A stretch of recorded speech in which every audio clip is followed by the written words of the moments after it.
Hi there and welcome back to the Happy Moms Project. I am truly so honored that you continue spending time with me.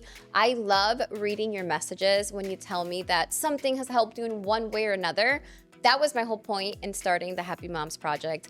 I am also in the trenches. I am a new mom trying to navigate through life, learning how to do this motherhood thing, and I want us to move from surviving into thriving together.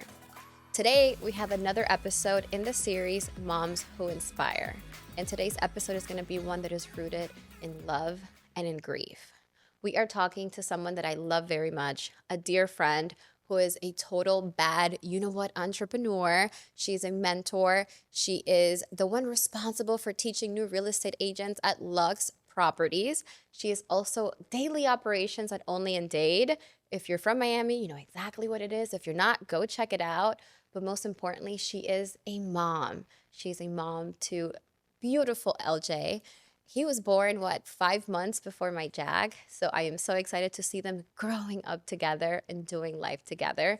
But we are joined by Shanut. Shanut, hi. Hello. I love you so much. Here. Thank you for having me. Oh, I'm so happy you're here. It's a true honor. I know, it's love my this. honor. I was so happy when I reached out to you because obviously it's a sensitive subject, you know? I've known you for years now, and you lost your mom, you know? Beautiful person. Absolutely. We're laughing, but we're not because she has a tissue here that we're going to have Just to be in using case. soon. It's in reserve. But you lost your mom, you know, and you guys had such a great relationship. And I was just telling you, like, she was dealing with illness for quite some time. And you still showed up at 100% of everything you did.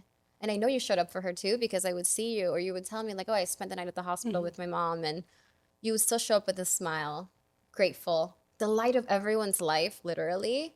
Very few people have that gift. So I do want to put that out there for everyone listening or watching, because you're truly an incredible woman that I admire so much. We're going to start the tears early.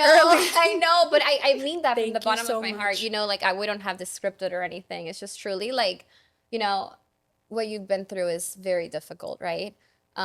So yeah, again, thank you for being here, and It's my pleasure and an honor. thank you for always having being me. a light. Thank But you, Liz. let's talk about grief, because you lost your mom, a couple months ago now? About 3 months ago.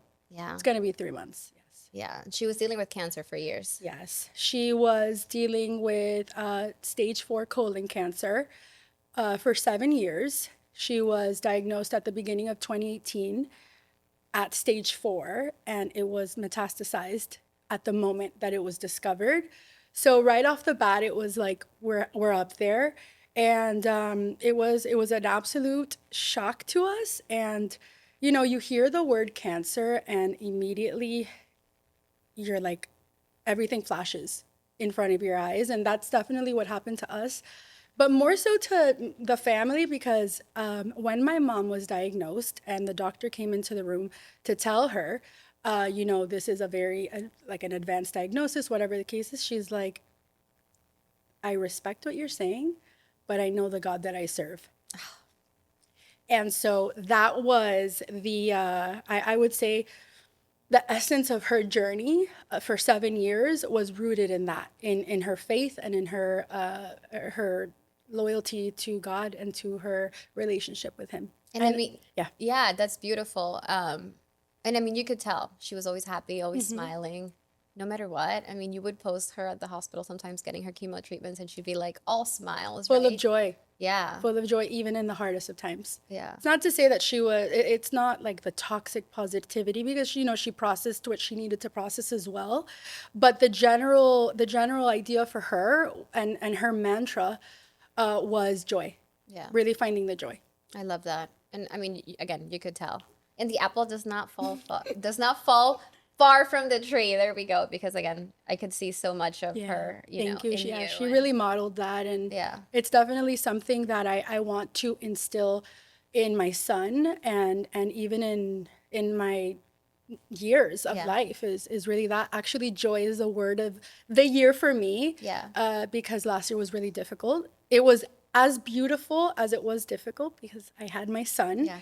at February of 2024. And so simultaneously, my mom was going through the most difficult year of the 7 years. So there was like that balance, or balance is fleeting sometimes, but there was the effort to make balance between something really difficult and also joy.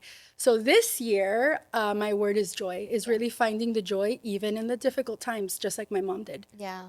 Well, how was your relationship with her as you were entering motherhood? Because I know it was beautiful and you guys were so close. I mean, you could tell even from a distance, from a social media post, like just how much you guys loved each other, Yeah. obviously. But going into motherhood, like how did that feel for you? It was honestly amazing. My mom wanted to be a grandmother for some time already. She definitely wanted to be a grandmother. So it was a joy for me to give her that gift. And she, our relationship, to kind of touch on that before even the segue into motherhood, she was the type of mother that I want to be, which was loving, non-judgmental, instructive though. She really instructed my brother and I, but always with joy. Always with love and non-judgment. And so going into motherhood, I, looked to her like, what am I doing here? Can you guide me? And it was obviously the joy of her life to be able to do it. And we really were inseparable, especially the last year. She moved into my house in January. So, like a couple of weeks before LJ was born, we were like, we need you here. And she came. She was so happy to. The plan was for her to be there like 3 or 4 months while I kind of got my bearings with motherhood. And she stayed until her very last breath at my house. It's so beautiful to have her close. I have the luck and the ability to have my mom take care of my son, so I know how special that It bond absolutely is. And I'm sure, like, even with all her pain, he probably just brought her so much happiness. I can only imagine. God does his timing is perfect. Yeah. Because I didn't know. I mean, none of us knew that this was going to be the last year of her life. She kicked butt for 7 years. She really defied so many odds over and over again. And so, we were like used to that. We're used to her overcoming every single obstacle that came her way and really making it through that. So now in retrospect, LJ's first year of life was my mom's last. Like it was they completely overlapped. And so I think that her year would have been so different, not only for her, but for all of us, without the joy that this new life brought. Yeah. So we were able to, as a new mom, the family rallies, they come together. And with her being at my house, it was almost like everyone was always there to see the baby, but to also see my mom. Yeah. So it was a beautiful thing. And I'm so grateful for that time. I have so many pictures, videos, stories. We say that she was LJ's BFF. Oh, because they were together all the time. We would be like, Abuelita, your BFF, Yeah. and I have all the videos and the pictures that I'm going to show him and that. really let him know what type of grandmother he had. Amen. God is so beautiful the way things happen. But you lost her a month before LJ's first birthday. Right. Those are two massive realities clashing, emotions, right? How was that? It was difficult. Yeah. It was definitely, it was hard. But that leading up to her passing, which was January 2nd, my son was born on the 2nd of February. I want to say 3 months before she passed is when her decline started accelerating.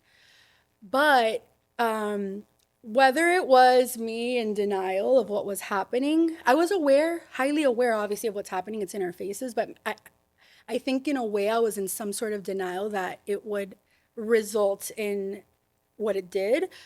Or at least I thought that maybe she'd have more time, more months, anything, So I think that whether it's denial or just a really high level of faith or hope, I wasn't really absorbing those last months as these are her last months, So it was something that we were just trying to do our best for her to live her best life, have the highest quality of life within the circumstances, because the circumstances were difficult, but we really enjoyed life, with each other and with my son to the highest of our abilities until things really started getting intense, which was, I want to say maybe the end of November, December. And then, there were like the stages of grief where you're first in denial, and then you're angry because you're like, she wants to be a grandmother. Like, we have so many plans. We have so many, ideas. His first birthdays in my family are like an enormous thing. Like, culturally, that's a big thing. Of course. And so she would even say, esto lo estoy guardando para el cumpleaños del niño. All of these things. So, it was hard. Yeah. But once she ultimately passed, I was able to reflect, and I had, thankfully, revelation from God that even though it wasn't how I wanted things to be, I wanted to have my mom till she's 80, till 90, 100. Yeah. I would tell her that all the time. His timing is perfect. And she lived the purpose that she needed to live, which was to demonstrate what it's like to live with Christ. And I would tell her this, you're the closest thing to Jesus that I've ever met and that I'm ever going to meet, because she really, really represented a true walk with Christ. And she would share the gospel. Any opportunity she had, she would bring people to God and inject her wisdom, her knowledge, her faith into any advice that she gave, any conversation she had. And a lot of people would come to her for wisdom and for advice. And she was like that willow tree of wisdom and love and nurturing and faith. What a beautiful, beautiful thing. Honestly, like, I'm like, I know, no, it's honest. Like, I'm even tearing up. Like, it's so beautiful to hear you speak of her like this. Like, I only dream of Jack ever one day speaking of me like that. Like, that is just so beautiful. Yeah. We're gonna both be crying a lot today. But I mean, I think that when we become moms, we just feel things so much more, right? Yeah, absolutely. Which leads me to my next question. Do you think that becoming LJ's mom changed the way you experience grief? Yes. I've had experience with grief before. I lost my dad in 2016. So I had heavy experience as well with grief at that time. And I wasn't a mom at that moment. And it was really hard. It's not to say that it wasn't. Actually, I think that I didn't have something to look forward to at that moment the way that I do with my son. So I lost myself in grief actually when my dad passed away, and I went into a depression. I didn't realize I was in a depression till I started feeling better, maybe a year after. And so although it's different and difficult in a different way, because my mother and I had a lot more proximity, she lived with me, but I have my son to look after. And it's, I remember just my mom's words, like, enséñale a tu hijo quién eres. Yo quiero que él vea quién eres, because I lost myself in postpartum life as well. And she kind of saw me struggle with that. So I would say that having my son gives me a light that doesn't turn off. Yeah. That even if I'm going through grief, even if I'm having a really bad day, I look at him and it's impossible to not feel joy in that moment. See his smile, all the milestones. I know that you relate to that as a new mom. So, and again, I say that's why God's timing is perfect, because the same way that her last year would have been different, the aftermath for me would have been very different as well. And it's difficult and it's hard, but I have him to look at the future and say, I'm going to be better. I'm going to feel better eventually. Right now, there's a process that I have to go through, but I can't lose myself in the process either, because somebody depends on me. Yeah. And that's him. That's huge. I feel everything you're saying down to my core, because we were talking about it before we started recording. Like, when I first had Jack, I had some work drama. And I was very stressed out. And I was like, postpartum, as hard as it is, you add on social media pressures and all that comes with drama. All we'll the get societal so much pressure into that. Exactly. And it was really tough for me. But I would look at him, and I still do. Sometimes I'm having, a hard day. I do so much. I know you do so much. But, you can probably relate. Like, I'll be having a bad day, and I look at him, and I'm like, okay, slow down. Hug him. Right. I use him like as a soothing mechanism. Absolutely. Like, this little thing. Like, he deserves for me to have a chill nervous system. He deserves, I Right. mean, he's watching me, Right. right? So he deserves for me to be like present and not be all over the place. So, so many props to you. Like, I don't know how I would have handled his first birthday, you know, going through something like you did. Very powerful for you to like stand there and be like, I gotta keep going for my son, right? Because I'm sure, again, you're cautious of his nervous system. You Right. want him to know, to Yeah. feel happiness. And kids are sponges, they pick up everything that we They're feel. little antennas too. Yeah. They're sponges and they're antennas. They feel it, and Yeah. How did you that's find that power?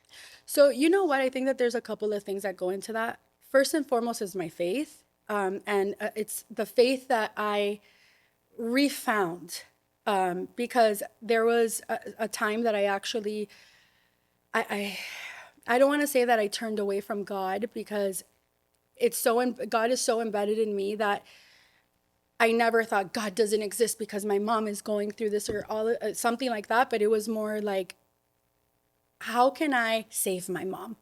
You know, I started looking into things like manifestation, which all of that is great, right? At a certain degree, and like more new age things. But towards the end of her life, and when my son was born, I reestablished the faith, because I'm like, I'm going to model to my son what I believe in, my beliefs, my way of being, and even the protection that comes from the walk with God. Yeah. And so I reestablished that, thankfully, you know, after my son was born, and even more towards the end of my mom's life. So that was number one for sure. Number two, I would say, is resilience. And I actually did a webinar on this for Lux last week, where we talked about the pillars of resilience, because we use the word resilience, and you say that person's resilient, build resilience. But sometimes it's like, what is it? How do you build resilience other than just going through tough times? Yeah. And there's 5 pillars to it, and I'll tell you what they are really I love quick. it. Yes, please. Yeah, so I didn't make this up. It's the Well-Being Project. They're based in the UK, and they focus on like well-being in work environments and things like that. So they talk about resilience, and the first one is energy. Okay. Where you're pouring your energy into, and what energy you're allowing in, not only mentally, emotionally, but also physically. So physical activity, things like that that help you feel better.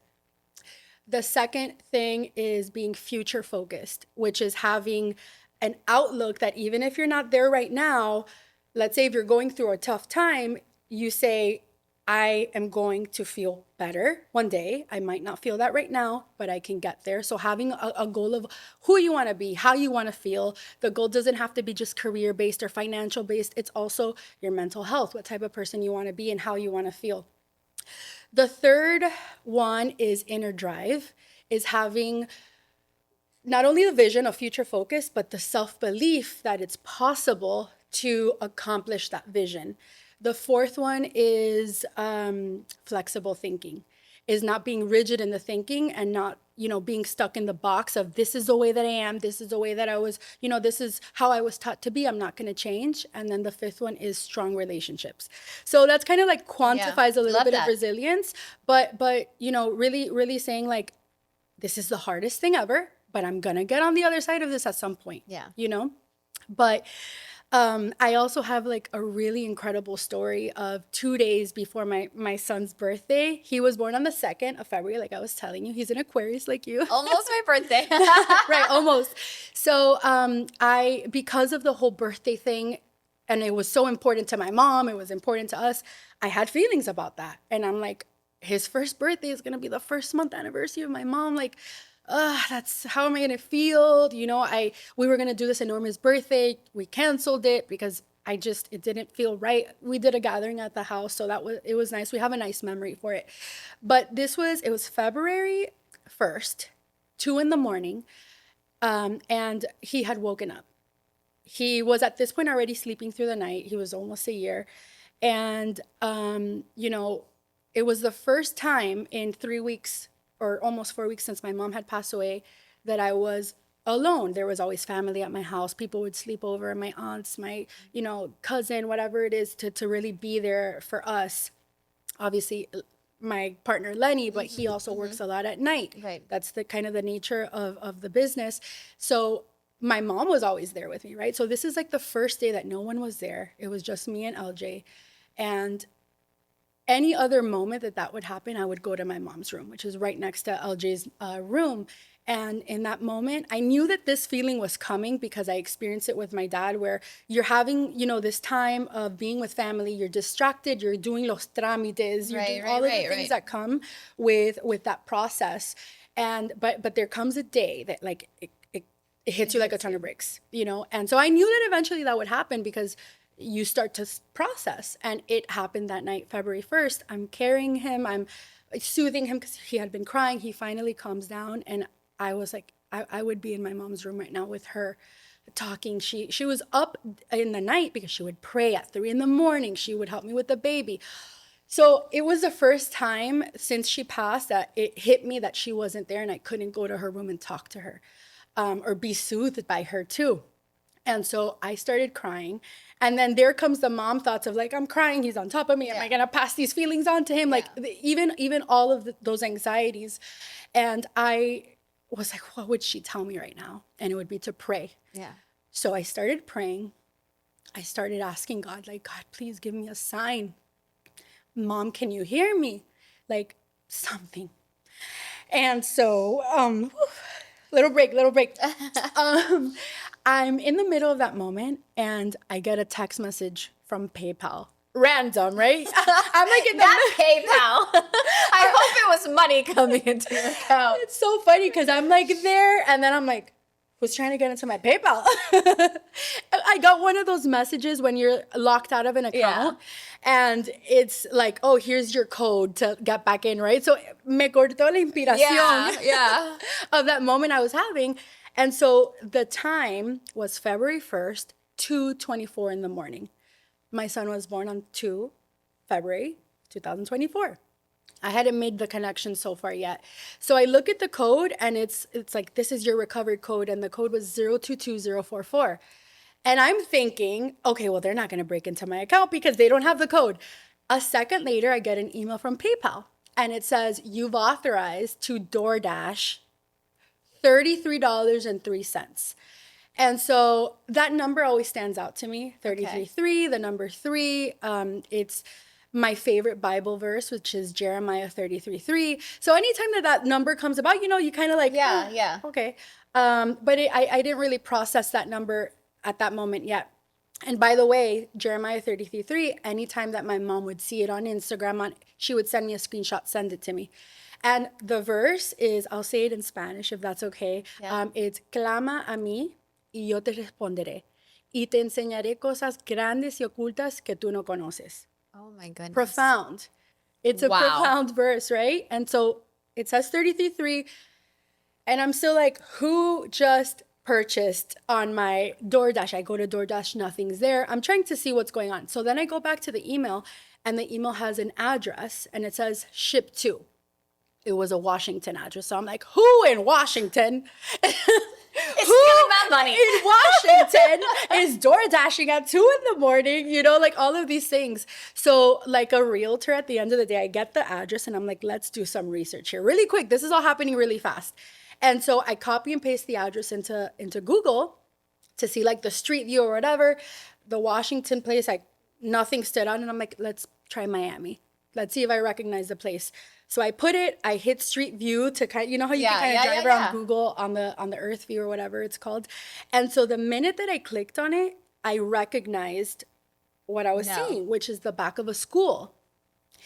And so when I turn it around to see what's on the other, I'm like, there's just no way. I turn it around with the Street View and this address went exactly where my mom lays to rest, where she's buried. Oh my gosh. I have literal chills all over. I'll have to show it to you like visually after, but it's not the address of the cemetery. The cemetery is huge. It's not on another part of the cemetery.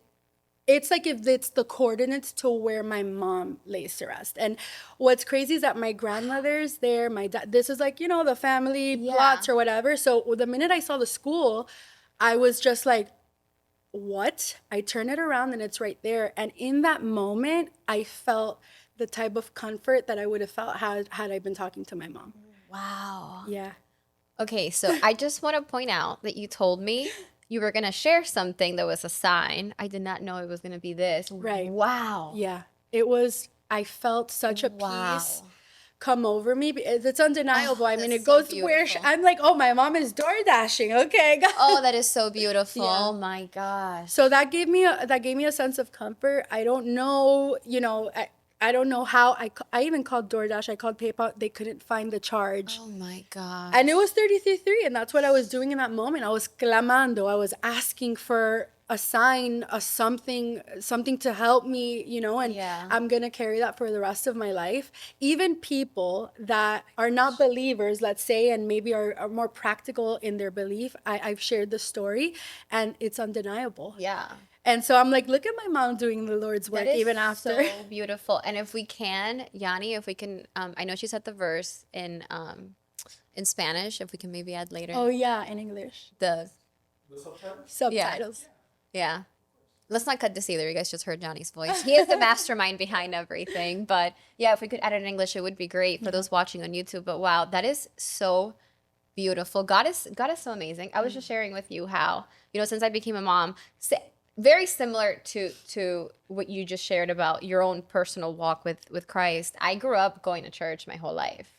I was like, I remember in the summer we used to do like Sunday school, but like in the summer, and they'd give like awards and stuff, and I would always win them. This is all in Cuba. And then of course you grow up and you tend to go to church, but sometimes life gets in the way, which is horrible, no excuse whatsoever. But since I became a mom, all I do now is just I'm like, okay, I need to go back to my faith for everything, and just like you, I mean, no, not like you. I'm not going to compare anything that I went through to your journey because your journey was But everybody's journey is as important. exactly. But I mean, you're just such a powerful person. But I was sharing with you that, I went through stuff and I'm like, okay, I'm figuring out myself and God has given me signs too. And it's like, it's just undeniable. And I know that people listening might not believe in Christ, but there's just no way to deny that was a sign from your mom, Absolutely.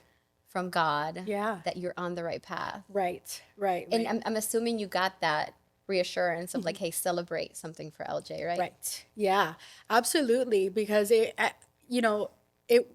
I know that my mom wouldn't want us to be in the depths of despair. Yeah. It's in some ways inevitable because as humans, we feel the void. We feel not being able to talk to somebody that's no longer here, Yeah. at least physically. Yeah. But yeah, it gave me a lot of reassurance. The next day, it was almost like she was telling me, please celebrate this day. Don't let's not cut the joy out Yeah. of this, even though it's a difficult time. Because the reality is, and this is another thing that I'm really leaning into, is that grief and joy can actually coexist. When I grieved my father in the past, I would feel guilty if I even had a glimpse of joy, because you think like, how could I be living life? It's like you set like this metric. It has to be a year. It has to be whatever time before I can even allow myself to find the joy in different things. And grief and joy can coexist. And we, as new moms, there's so much guilt associated to it. Just in general in life, there's societal pressures, but it was something that really solidified. Okay, I'm grieving, but I can also find the joy. I want to be joyful for the rest of my life, but also allow myself to, even in the difficult times, find the joy. So now I look back to that time that was as difficult as it was beautiful, but I can tell LJ one day when he's older, like, he's going to know his history. He's going to know what transpired. And I would be able to say, like, we celebrated your birthday 2 days before. This was this incredible sign that we got. And, it's part of our history now. And I'm happy to share that. Yeah, and what a beautiful testament how God was working in his life, before he even realized who God is, right? Absolutely. That's something that I'm forever grateful for. My mom and him spent a lot of time together, like I was telling you. And a little known fact, because I didn't really share a lot of things, especially over the last year, let's say on social media, even though I love to share, I love to connect. It was out of respect for my mom in a way, because she didn't want to be defined by what she was experiencing. And even though she would use any opportunity to give glory to God, whether it was a difficult time in her journey, something great that happened, a good, positive results of a test, so she would always give the glory to God. But in the last year of life, she, as I was telling you, declined a lot, and it actually, it affected her being able to walk. She had a nodule or a tumor in one of the muscles that connects to the leg, her left leg. And so it would be difficult for her to walk. And it got to the point where she wasn't able to get out of bed. And so even with that, she had Joy and LJ before he was able to walk. And they start getting really active. It was during the time where he was able to lay, or we would have him sitting. And if I wasn't there, or even when I was there, I mean, she would have a service on. She would have worship music on. She would be praying over him from day to night. So again, it's hard, and I wish that wasn't necessarily the outcome. But I know that he is covered in that protection. And even though he doesn't know it yet, consciously, I know that it was a seed that was planted. Amen. Amen. So important. Yeah. So important. And it's something that I'm trying to do for Jack as well, And, right. And by the way, as you're speaking, something just came up for me. Tomorrow's Easter. Wow. Tomorrow's Easter. Wow. And we've been trying to plan this for some time. Yep. And your schedule, my schedule, and how beautiful is it that we get to record? Beautiful. I mean, it probably won't come out next week, but it is those the of day. you listening, we're recording the day before Easter. Wow. Look at that. I see that as a sign also. No coincidences. No coincidence. Beautiful. Yeah. Okay, so tell me about how going through all of this has changed the way that you define success and happiness and purpose. That's a good one, and a heavy one, but a really important one. So we know each other, right? Yeah, For a long time. of We've course. worked together. We've high achievers, people that value accomplishments. That's something that I Type A. That's what we are. Type A with some, for me, it's some type Bs. Really? In between, I'm yes. working so hard on the B, no me sale. Yeah, no, for sure. Like in those type of ways, it's like you're so focused. Yeah. But that's been something that has been part of my identity for a really long time. I think since I was little is wanting to do amazing things, wanting to accomplish things, to help others, because you're big on helping others. Yes, especially now that I understand the connections between those things. But, and for me, family is really important. So family has always been up there with success, right? With accomplishing things, career, whatever the case is. And it's still important for me. But now in retrospect, and this actually was confirmed to me or revealed to me very, very soon after my mom passed away, which was success to me now. What are you living for outside of just the human experience of accomplishing things and amounting to things and collecting material things, which I love it all, right? But the way that my mom lived was kingdom forward. So in my own journey, which is why I was telling you earlier too, that I had like these 2 years where I was like, how could somebody with so much faith be going through what she's going through? And I know that a lot of people thought that too. And people would she'd have conversations on that. And she would, with love, defend her stance, right? Or take the moment to educate from her perspective and her knowledge. But now I understand that what she was living for was her place in eternity. And so she was living a Christ-like life to secure her spot in eternity. So, I would even say, like, why are you so nice sometimes when people are this? She would always greet everybody with love, even when she wasn't treated the best, or when there was an opportunity that I'd be like, I would have told them, all of the that stuff. Cuban blood. Right. And so now I understand that what she was living for was eternity. Yeah. And so for me now, it's, especially with my son, how can I do that too? Success of and ambition and accomplishing things is important to me, but more than ever before is what's going to happen after. I never thought about eternity before. And I know they talk about that at church. It's in the Bible. You know, these are things that like you hear those words, you know, it's eternity, but I didn't understand that until my mom passed away. Yeah. Because when she passed away, then or in any moment when you lose somebody, some of the questions are, where did they go? What, like, they're here one moment and not here the next moment. And so I was able to have that peace to know that like my mom is in heaven. I know that for sure because that's the way that she lived and that's what she was establishing here. And the second part of that, which is what I heard at this women's conference, it was at the beginning of the Women's Month in March. And there was this incredible pastor, an amazing woman, and she was talking about inheritance.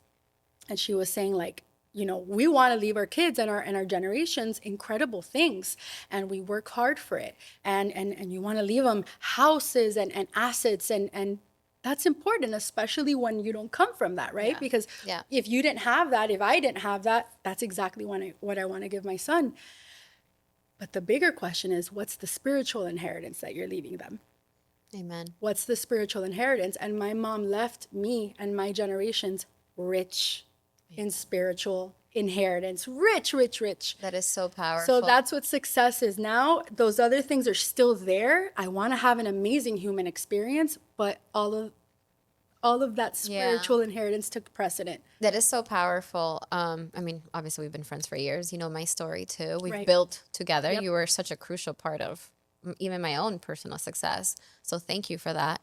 But yeah, sometimes we tend to like want to give them, like you said, everything we didn't have. And I always say, yes, I've gained financially a ton from my hustle, work, entrepreneurship journey. But the biggest thing it's given me is the ability to call myself out of my own BS. And if we translate that now into motherhood, I think that one of the biggest, most powerful things we can give our kids is show them intentionality. And how to live a life full of intention and purpose. Right. And it's like, you're not just going through life. Everything should be done with intention. Absolutely. And I think going through something like this, like it probably highlighted that so much more for you. Yep, it did. And my son is small. He's, you know, Jack and him are right like there, a couple months, I know. right there with each other. But it really puts it into perspective because you're just like, I want to be the best for this little person. Yeah. You know, and I've heard you say this on another podcast, we're shaping their childhood, their life. We've been tasked and gifted with the you know, ability to mold these tiny little peoples little peoples that are gonna go into the world, and they're gonna then be citizens and be people of you know, this human experience, and we want them to be the best, right? Like that, it speaks so much about your heart as a parent to want to make the best for them and give them the best, but also make them really good human beings. Yeah. Oh, again, so powerful. I keep trying to think of other words to say, but honestly, it's just powerful because what you've overcome is very like rooted in a lot of pain. Right. And you've turned so much pain into so much love. You know what, too? Actually, now that you said that, it reminds me of something, which, by the way, I also want to make a note because this is my journey of difficulty or pain. And I know that there are so many varying levels of that. For somebody else, it's a different type of pain, a different level of pain. So it's not to discount in any way what anybody else goes through. But in our life, what happens to us is like in the main screen, you know? But I was watching a masterclass episode, which, by the way, plug for masterclass. It's an app. It has the most incredible like teachings from the most successful people in the world. I've seen the ads. Okay, the ad got me, and it's really good. Yeah. I'm Okay. like, let me just. By the way, we're not getting paid for Not social selling here, Yeah. but not getting paid for it anyway. But it's actually really good. I recommend it. No, but I love sharing things that they can take home and learn Really from. good. And a little bit on that, I was looking for something more than just one episode on YouTube of something. Right. And so the way that they have their seminars or their webinars or classes built out, amazing. Highly recommend. So I was watching one about Robin Roberts. She's on Good Morning America. Okay. She's a communicator, journalist, really, really awesome story. And one of her messages or something that she coined is making your mess your message. Love that. Yeah. So like for me, this is my story, this is my difficulty, this is my mess. And mess doesn't have to be something dirty, a dirty secret, a dirty past. Yeah. But it doesn't have to be that. A mess is anything that has caused us pain, that has caused us shame, that has been something that you wanted to hide from the world because you don't want to be victimized by that story. Or judged, right? All of those things. But in making our mess our message, we help people that are going through something similar. We also liberate ourselves from that shame of kind of living in the shadows of our own limitations or our own circumstances. So for me, that's what I'm trying to do, and that's why I'm here today more than anything. And of course, because I love what you're doing. But one of the things moving forward for me is really making my mess my message, and to help people and to do the best we can as human beings here. I have no doubt people, women listen, parents, anyone really listening to this, will get so much value. Not even just if they lost someone in their life, just from hearing your story, your resilience, again, turning pain into love, showing up no matter what. Right. Because you have LJ. And because your mom would have wanted you to. Yeah, that's what she would have done. Yeah. That's what she modeled so much. So I love that. And the best thing you can do for her is, honor her in that way. And that's her legacy. Yeah. Right. One of the last conversations I had with her, she mentioned that, which I mentioned briefly before, but it was 2 weeks before she passed away. And I think that at this point, it started to hit me that things were trending in a downward. So you guys talked about this. So we didn't talk like, Mom, I know you're gonna, but the nature of the conversations were going in that direction, because once I started realizing about 2 weeks before that things were trending in a downward, in a downward direction, I asked her, like, what's your favorite thing about you? Mind you, she was talking between breaths because she was so weak. And I asked her things like, these are things I need to know. Like, am I running out of time here, And so I asked her what was her favorite thing about her. And she actually said her favorite thing about herself is that she gives people the benefit of the doubt without judgment. And I had never heard her say that. I had seen her model it, but she said it. And then I asked her, what's your favorite thing about me? And she said, my bravery. She said, she said that since I was little, she's like, you were always brave. Siempre ibas para lo que querías. You would always go after what you wanted. And she told me, show your son who his mother is. And so that is my mission. Oh, that is my mission. Gosh, I love you so much. Like, I remember, and I don't know if I've shared this with you, but Jack has not been sleeping. It's been a rough motherhood. Hearing you say that LJ is, almost sleeping through the night gives me hope. But it was one of those nights where he woke up. And then, like, I feed him, he goes back to sleep, but then I can't go to sleep. And then I'm like wide awake. And I'm like, oh, the last thing I want to do is look at my phone, blue light, whatever. But I went on Instagram and I saw you had shared it. And at like 2 a.m, I just started bawling. Aww. Because I was, for so many reasons. Number one, because I love you, because I consider you a friend, because, like, wow, I know we've talked about your mom's journey. You've seen the last journey. couple of years. Yeah. But then because I'm like, she's a new mom. Mm-hmm. And I'm with my mom 24/7. She watches my baby. Like, I like transported into, Yeah, your empathy, your shoes. And I was like, allowed wow. you to see that, I was like, this is just, and I think I wrote you a message at like 2 a.m. You did. I think so, yeah. And you sent flowers. I did. Which I thought was so, I was moved by your flowers. I'm like, she's in the trenches that of was new like motherhood. at 2 a.m. too. But I mean, Yeah.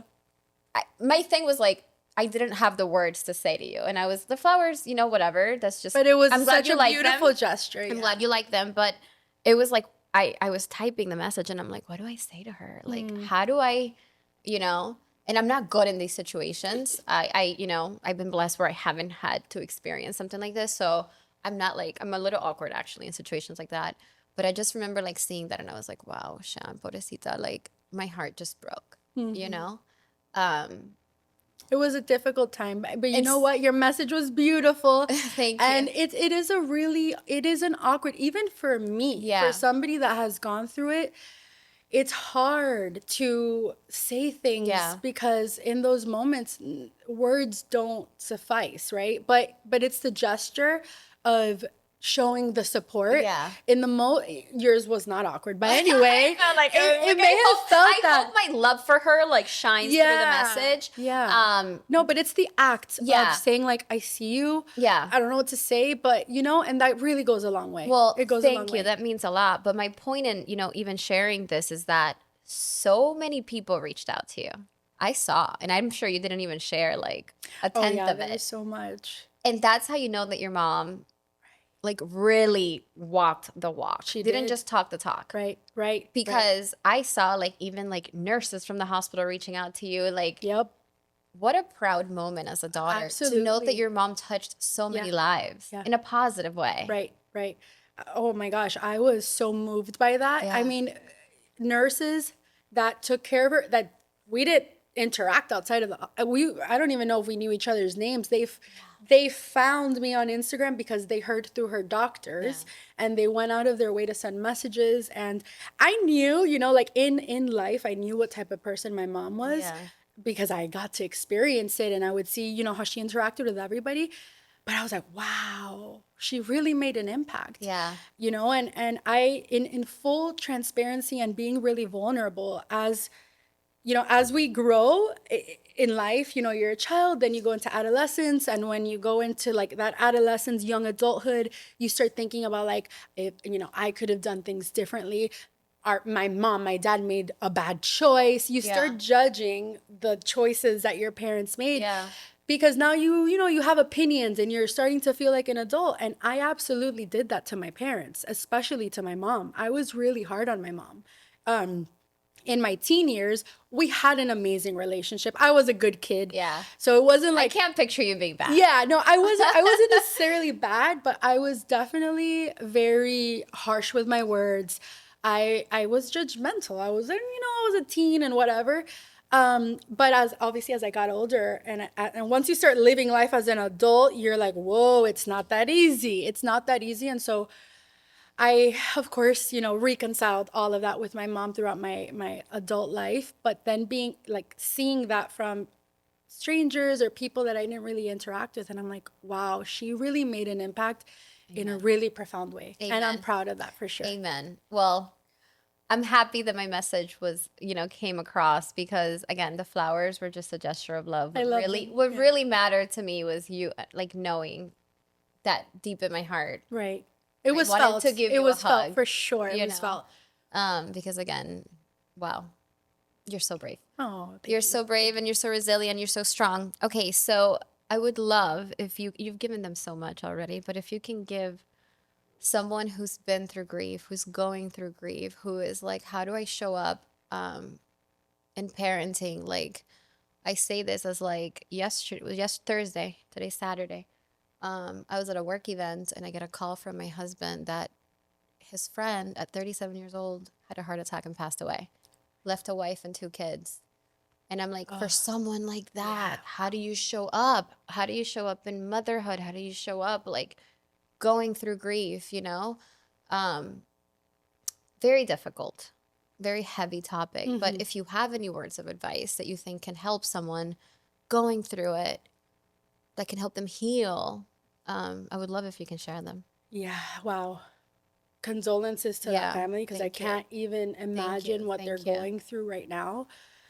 I think that from my perspective, it is to lean into faith. I know that that's not everybody's walk, but it is what kept me afloat in every way. Is looking for something outside of just the human experience. Because when we get, and by the way, grief and losing somebody, you're gonna be really in the trenches of the human experience because it physically hurts. Yeah. And then there's also circumstances that change, whether it's now finances, all of that. So that is absolutely something that needs to be, focused on and worked through. But finding something that can anchor you in that there's a larger purpose at the end of the day of the difficulty and of the difficult moment, and also is finding community, whether it's some people are blessed with an incredible built-in support system like family. I am so grateful to say that I really have that experience. And I also have chosen family, friends, and people that are really incredibly supportive. But we're not meant to do life alone, and it really does feel like the end of the world and the end of your soul and your life when somebody passes away. But at some point or another, the sun will rise again. And it's, for a mom that she has children, she has them to think about. So it's really difficult finding community, finding people that you can like lean into. That's actually why I decided to relaunch the lab, actually. Yeah. Not just for grieving people, but, and we kind of talked about this earlier, kind of segueing into the purpose in that is because I felt very alone in a way during postpartum, from not only going through the stuff with my mom, but postpartum is an animal Oh of its my own, gosh. It's a contact sport. Yeah, it really is, Yeah. and you start to feel really alone, and obviously grief feels like that too. I mean, in postpartum, we're grieving our old selves too, Yeah, so absolutely. there's grief in even that experience. But the lab now is what I need right now, which is community. Tell them about the lab. I'm so Yeah. excited for this. I'm so excited too, and it's something that there was one iteration of it. Lab 2.0, baby. Yes, Lab 2.0 in 2021, and that was very rooted in our work in Monday and the things that we were doing there. But now it's the way that it's going to be set up and structured is almost like a social club for women. For me now, and I'm sure you relate to this, as a mom, I don't have all the time in the world to gallivant around town, kind of letting, let's do this and let's do that. So you talked about intentionality.